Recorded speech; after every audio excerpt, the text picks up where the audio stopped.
അതെ, പലപ്പോഴൊക്കെ നമ്മൾ എന്തെങ്കിലും ആയി തീരാൻ വേണ്ടി പരിശ്രമിക്കാറുണ്ടല്ലോ. ഉണ്ട്.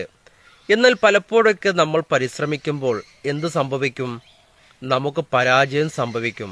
ഒരുപാട് ബാധ്യതകൾ വന്നു ചേരും, അല്ലേ? ഫോർ എക്സാമ്പിൾ, നമ്മൾ 10 ലക്ഷം മുതൽ മുടക്കി ഒരു ബിസിനസ് സ്റ്റാർട്ട് ചെയ്തു. ബിസിനസ് സ്റ്റാർട്ട് ചെയ്തപ്പോൾ ഒരു പക്ഷേ ആ 10 ലക്ഷത്തിൽ നിന്നും വീണ്ടും വലിയ ഒരു ബാധ്യത നമുക്ക് വന്നേക്കാം. വീണ്ടും നമ്മൾ എന്ത് പറയുന്നു? ഇതേ ബിസിനസ് വീണ്ടും ചെയ്തു, ഒരു വലിയ ബാധ്യത വീണ്ടും വന്നു. ഇതേ ബിസിനസ് നമ്മൾ വീണ്ടും ചെയ്തു, ഒരു വലിയ ബാധ്യത നമുക്ക് വീണ്ടും വന്നു. പക്ഷേ ആ ബാധ്യതകൾ വരാനുള്ള കാരണം എന്താണെന്നറിയോ? ആദ്യം നമ്മൾ ബിസിനസ് ചെയ്തപ്പോൾ നമുക്ക് ചില ബാധ്യതകൾ വരാനുള്ള കാരണം നമ്മൾ തിരിച്ചറിഞ്ഞില്ല. രണ്ടാമതും ഇതേപോലെ നമ്മൾ ഇൻവെസ്റ്റ് ചെയ്ത് ബിസിനസ് തുടങ്ങിയപ്പോൾ ആദ്യം നമുക്ക് പരാജയം ഉണ്ടാകാനുള്ള കാരണം നമ്മൾ മനസ്സിലാക്കാതെ അതേ പ്രവൃത്തികൾ രണ്ടാമതും നമ്മൾ ആവർത്തിച്ചു. അപ്പോഴാണ് നമുക്ക് പരാജയം സംഭവിച്ചത്. എന്നാൽ മൂന്നാമതും ഇതേ പ്രവൃത്തികൾ നമ്മൾ പിന്തുടർന്നു.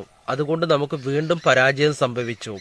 എന്നാൽ നമ്മൾ വിജയത്തേക്കാൾ കൂടുതൽ പരാജയത്തിൽ നിന്നാണ് നമുക്ക് മനസ്സിലാക്കാൻ സാധിക്കുന്നത്. പരാജയപ്പെടുമ്പോൾ എന്തുകൊണ്ട് നമ്മൾ പരാജയപ്പെടുന്നു എന്നത് നമ്മൾ മനസ്സിലാക്കി കഴിഞ്ഞ് അതിനെ നമ്മൾ തിരുത്താൻ ശ്രമിക്കുകയാണെങ്കിൽ വിജയം സുനിശ്ചിതമാണ്. ഒന്ന് ചിന്തിച്ചു നോക്കൂ. വിജയം സുനിശ്ചിതമാണ്. നമുക്കൊരു വിജയിയായി മുന്നോട്ട് കുതിക്കുക തന്നെ ചെയ്യാം, അല്ലേ?